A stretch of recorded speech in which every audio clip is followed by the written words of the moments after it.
Recursion is the ability for a procedure or a subprogram to call itself with a different set of parameters.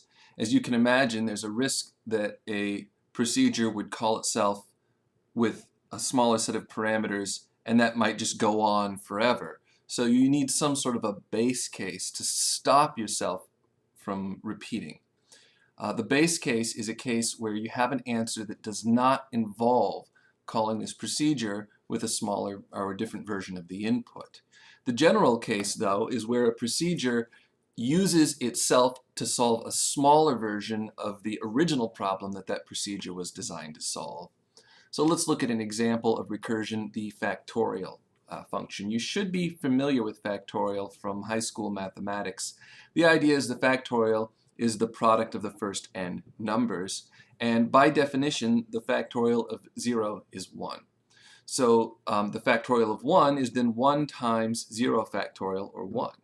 The factorial of 2 is 2 times 1 factorial, or 2. And it gets interesting at 3. So the factorial of 3 is 3 times 2 factorial, which is 6. The factorial of 4 is 4 times 3 factorial, which would be 4 times 6, or 24. So the general pattern here is that the factorial of n is equal to n times the factorial of n minus 1. And if we didn't stop it at 0, that could potentially go on forever trying to calculate factorials of negative numbers. But we have a base case. The factorial of 0 is 1 by definition, and we don't need to consider smaller problems at that point. So putting that in code, we might have a little bit of scaffolding that asks the user to enter a number, and then reads in some number which we might store in a variable like n. And then we would set the result to the factorial of n, which would be a call to this recursive procedure. Then you can write the result as the factorial of n. Now the key part here is this factorial procedure, which is defined as follows. First, we consider the base case. We want to consider that case where we don't recurse. This is a general pattern. You want to make sure that you've got a base case and that you will always hit your base case through the process of making these recursion calls. For factorial of n, the base case is if n equals 0, and what we do is we return 1. Otherwise, we can simply return n times the factorial of n minus 1. This could have been done with a loop, as many recursive routines can be done with loops. But a recursive version of the procedure is often shorter, simpler to understand, and very important, easier to prove that it's correct or to analyze its runtime. This is naturally set up for an inductive proof if you're familiar with those. Let's look at another example of recursion, the binary search routine. I think we've already seen this with loops, but it can also be defined recursively, where we're doing a binary search through a subarray. This subarray has got to be passed as a parameter to this recursive procedure because it doesn't have access to the state of the calling program, for instance. So this first and last value define the subarray, and the size of the problem is the difference between first and last. So first we check to see whether we have an empty subarray. So if first is greater than last, then we're looking through an empty subarray and we return false. If the item is not in that subarray, we're always going to hit this base case because at every step we decrease the range that we're looking through, and eventually that range must become empty.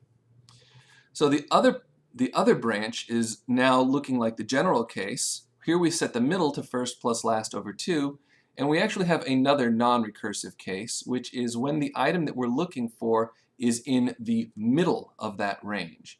Now, if we imagine that the thing that we're looking for is in the array somewhere, eventually the range is going to shrink down to just one element with that item in the middle, or it'll shrink down to a range that's centered at that element. I'm not proving it here, but one could set up a proof that would show that that's the case whenever the item is in what you're looking for. So this is another base case, and in that situation we return true. So this procedure will either return true or false, and that'll happen in one of the base cases.